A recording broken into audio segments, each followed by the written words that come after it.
Kenapa yang kaya makin kaya dan yang miskin makin miskin? Jawabannya adalah karena orang-orang kaya mengetahui keajaiban dunia ke-8, yaitu compound interest. Orang kaya hampir menyimpan semua uangnya ke dalam instrumen investasi yang membuat uangnya bekerja dan berlipat ganda. Sedangkan orang miskin menyimpan uangnya ke dalam bentuk tabungan yang mana setiap tahunnya uang itu terkena inflasi. Nah, sekarang kalian tahu kan kenapa yang kaya makin kaya dan yang miskin makin miskin? Kalau kalian sudah tahu, lakukan beberapa hal ini supaya kalian menjadi salah satu orang kaya di antara mereka.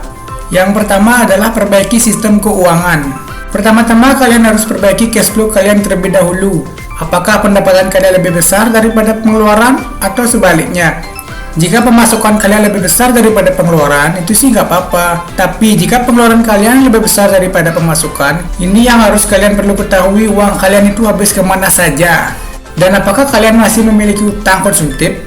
Jika masih, lunasi dulu utang konsumtif itu karena akan berpengaruh terhadap sistem keuangan kita ke depan nantinya. Yang kedua adalah investasi ke ilmu. Ilmu pengetahuan sangat penting, mau itu ilmu tentang keuangan ataupun investasi. Kalian harus tahu cara kerja dari suatu produk investasi, itu mau keuntungan maupun kerugian harus kalian ketahui. Yang ketiga yang sangat penting adalah memiliki dana darurat. Ini adalah hal wajib yang kalian harus miliki, karena dengan dana darurat, kalian akan merasa nyaman dan tenang tentang keuangan kalian, dan sudah ada yang membackup nantinya jika suatu saat ada pengeluaran yang mendadak. Keempat, simpanlah uang kalian di tempat yang tepat. Uang akan kalah dengan inflasi, jadi saran saya simpanlah uang kalian pada instrumen investasi yang tepat. Jangan sembarangan simpan pada investasi jika kalian tidak paham betul tentang investasi tersebut. Yang ada mau cari untung malah dapat buntung. Yang kelima, buat perencanaan yang tepat. Tidak perlu memiliki lebih, yang penting tepat sasaran.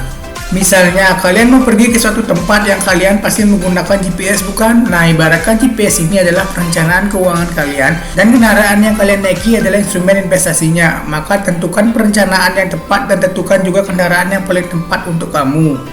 Semua orang bisa menjadi kaya raya, tergantung seberapa pengetahuan kita, strategi, dan seberapa banyak kita bergerak untuk mencapai tujuan keuangan kita. Sampai jumpa di video berikutnya.